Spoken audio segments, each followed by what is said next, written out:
ये वीडियो भी करेंसीज के मुतालिक ही है, लेकिन ये आज की वीडियो कुछ थोड़ी सी डिफरेंस होगी और एक अहम ट्रिक के साथ आपको आगाह करने वाला हूँ। सऊदी रियाल और यूएस डॉलर के वाले से हम बात करेंगे कि इंडियन, पाकिस्तान और बांग्लादेशी टके के हिसाब से यानी कि आज जो है रेट्स वो क्या होंगे।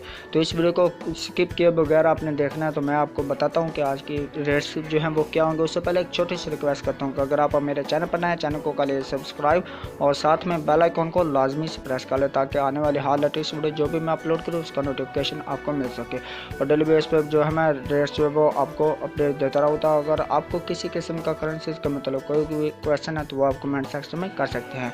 तो जानते हैं, चलने मैं आपको बताता हूँ कि इंडियन रुपीज़ पाकिस्तान के हवाले से, बांग्लादेशी के हवाले से, सऊदी रियाल और यूएस डॉलर की कीमत के बारे में। तो चले स्टार्ट करते हैं बिना टाइम वेस्ट किए।